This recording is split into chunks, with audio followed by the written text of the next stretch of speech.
Hey y'all, so I'm so upset that I came here so late. I meant to come before I started mixing and putting together my meatloaf. I wanted to show you guys the process of it, so I'm just going to show you how it looks. So this is how my meatloaf mixture looks. I use ground turkey. All I add to my ground turkey is onions, which I add chopped onions because they do add moisture to the meatloaf. I do not like a dry meatloaf, and ground turkey always tends to get dry sometimes.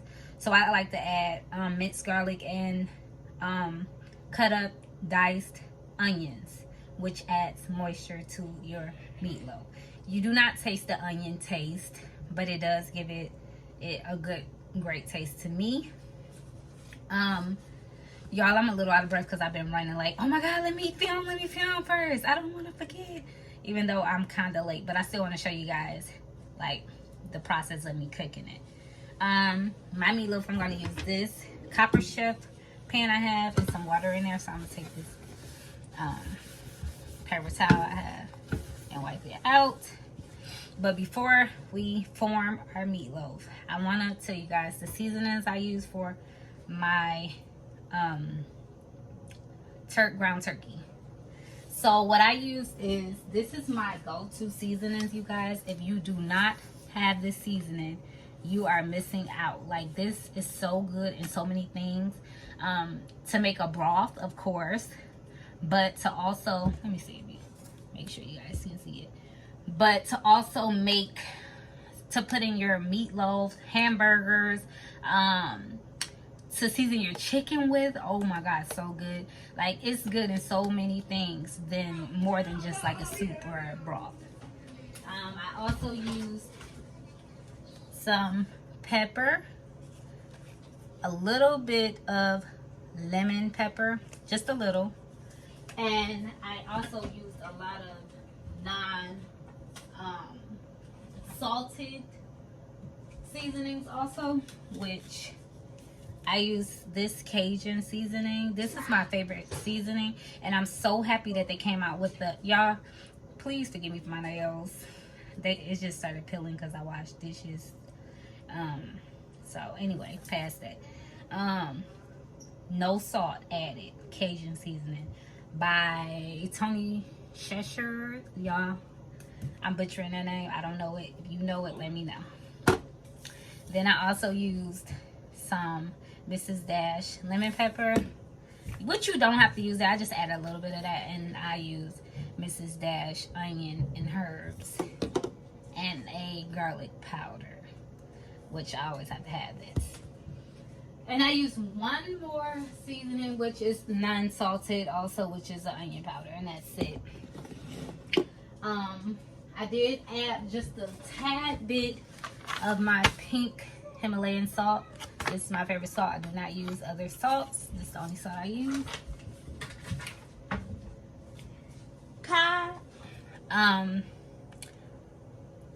But yep, so that's the seasonings I use for my mixture. So I'm gonna, oh, and I also added an egg and some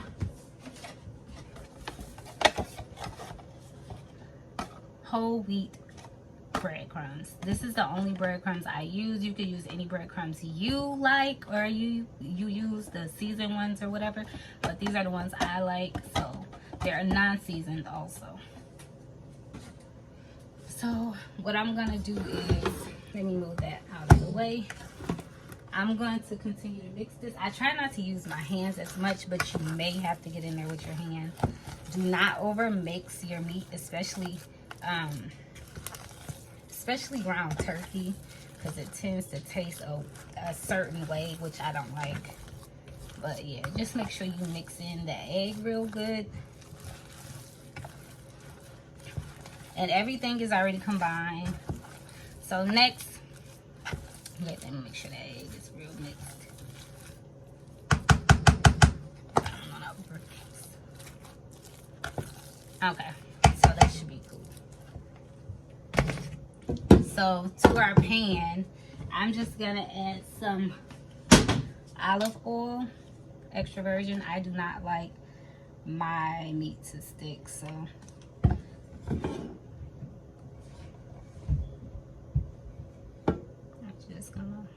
Get it around the whole pan. It don't have to go over the whole pan, just enough to cover the part that you're going to be using. Okay, and that's fine there. Now comes, I'm going to wash my hands again, comes the time for us to form the meatloaf.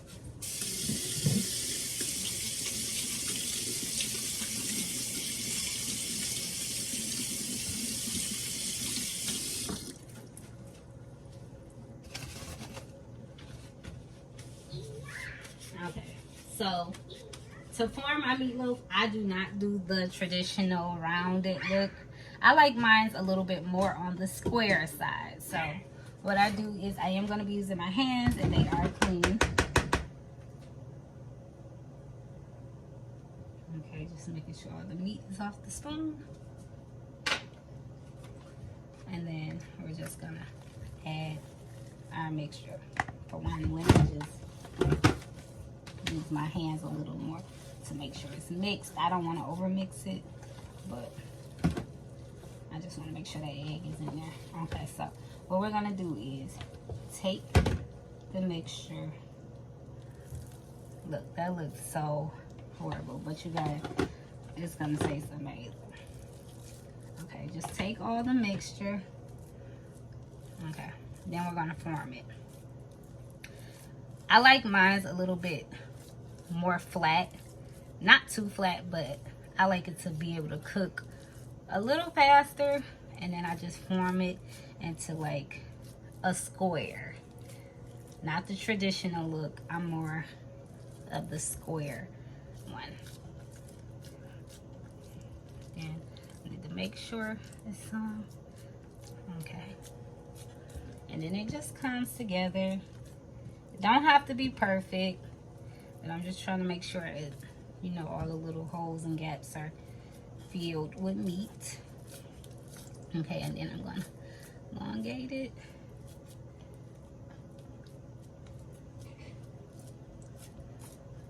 Tell me what y'all like on y'all meatloaf. Do y'all go for the traditional ketchup, or do y'all go for gravy, or like a marinara type of thing? I guess it's something like ketchup, but like it's kind of not like ketchup. Some people will use like spaghetti sauce. Or do you like it plain? I like mine either with gravy or plain. I do not like the ketchup. I did not like that growing up at all. Okay, so it's formed, as you can see, and this is how I like it, more on the flatter side. Try to like, I'm not trying to make it perfect, but I am trying to make sure that it's flat enough where it won't take all day to cook. Okay, let's wash our hands.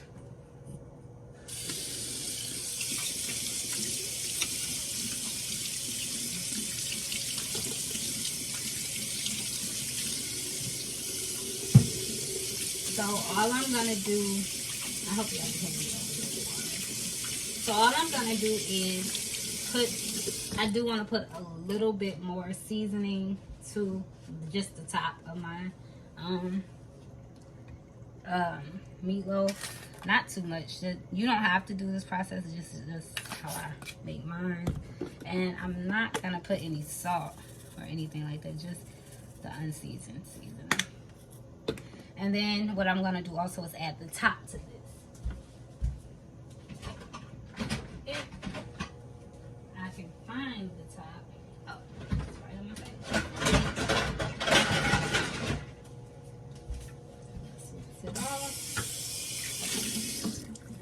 Okay, so I'm gonna add the top to this, and we're gonna put this in the oven on 350 or 400. I'm gonna put it on 400. I'm gonna probably lower it down between 350 and 400, so like 375 maybe. But yeah, you can put it on between 350 and 400.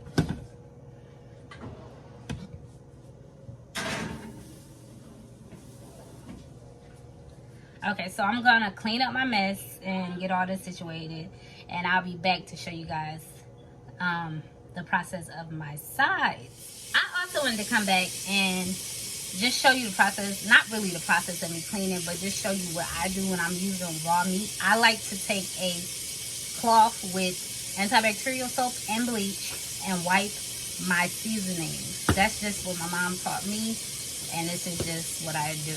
It's a habit for me now. You can use Lysol wipes or whatever you like, but this is just what I use. I clean off everything with everything I touched with the bleach and antibacterial rag. So I wanted to come and show you guys that, because do everybody do that, or is that just me and my mom? Because I was taught that at a young age, so I just want to know, do y'all do that? Or do y'all make sure y'all put the seasonings in before you touch the meat? Or how do you guys do that? But yeah, I have to clean my seasonings off.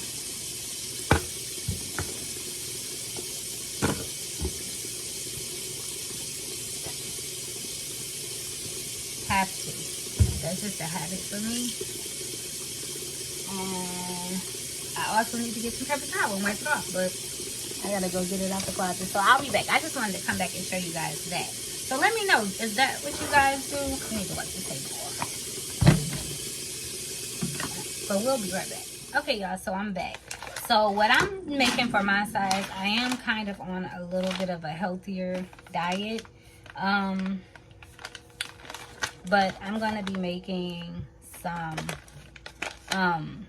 whole grain wild rice with, it's actually had brown rice in it and some of everything. So it's wild rice, fresh wild rice. You have to season it or whatever you want to do to it to get flavor to it. But I'm gonna be making this, and what I'm gonna do first to make it, I'm making 1 cup. So I'm just gonna, because I like to rinse my rice. I'm just gonna measure out 1 cup.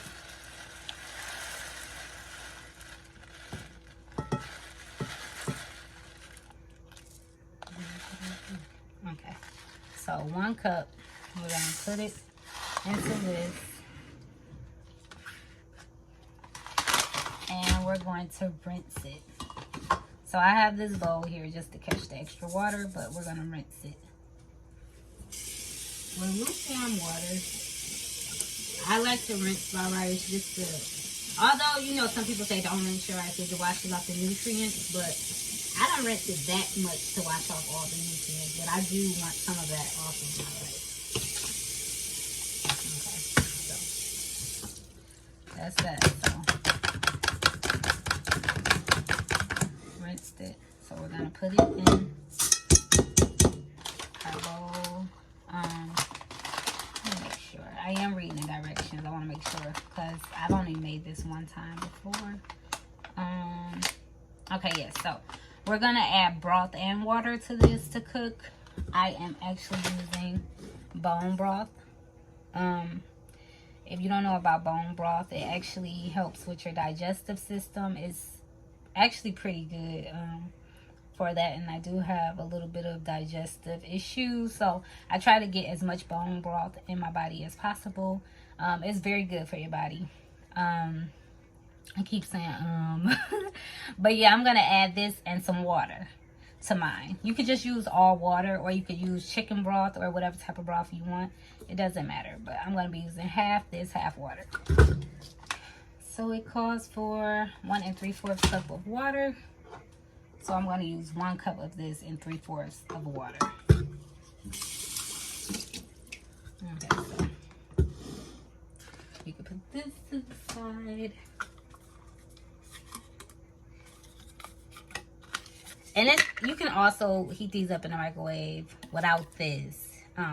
And drink it as a, you know, a sippy, but you can also take it out too, which is what I'm going to do. I do rinse the top off.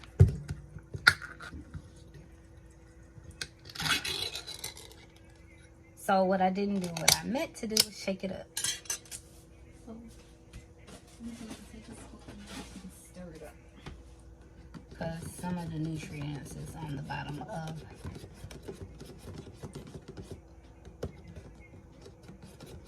nutrients is on the bottom.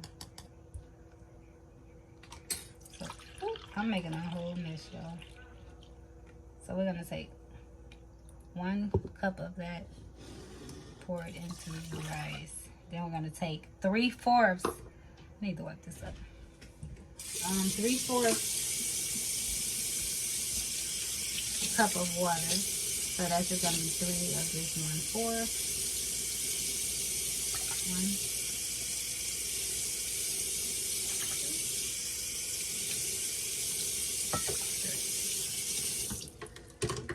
Okay, and it also says add butter or oil, which I'm gonna use butter, but I use plant butter. So I use this Country Crock plant butter. I don't use regular butter. And it says to use, is it 1 tablespoon? So of course it has it marked off, and we're just going to take 1 section of this.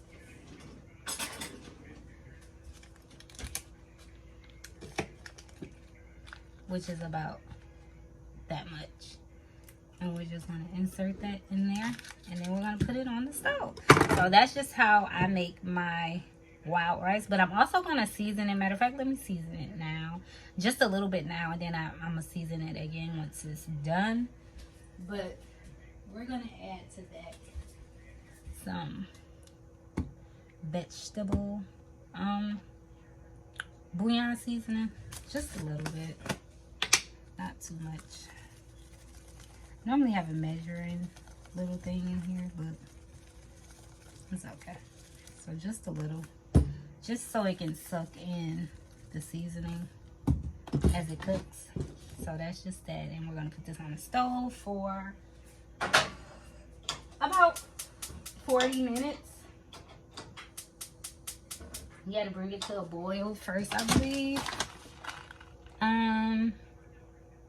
Yep, bring it to a boil, and then once it comes to a boil, you put it on simmer and put the top on it and let it cook until it absorbs the juice. And this is the brand that I use. Yo, let me clean this mess up. So I'm about to clean up this mess, and then the next, well, we also are having greens, which I made yesterday. So I'm not gonna show you guys how I make that, which I would have loved to show you guys how I make that, but I'm gonna show you guys the finished product once I am actually finished with the whole thing. But I just wanted to show you guys that first. So I'll be back once everything is done. See you in a minute. So I'm back to show you guys the finished product, and this is how it looks. Although it seems like it was quick, this was like a 45-minute wait before I came back, but it is so good. I did give it a try, the meat a try, and the rice before I got on, and it is so delicious. The greens are delicious, of course, and the meat is so moist. The rice is seasoned just right. Like, it's so good, you guys. So I just wanted to come show you guys how it looks. And I did decide to go with no topping on my meatloaf, but it's so flavorful. So this is how everything looked. Thank you for watching my channel, and I will be back with more things. How about you like and subscribe? And thank you guys. Talk to you and see you later.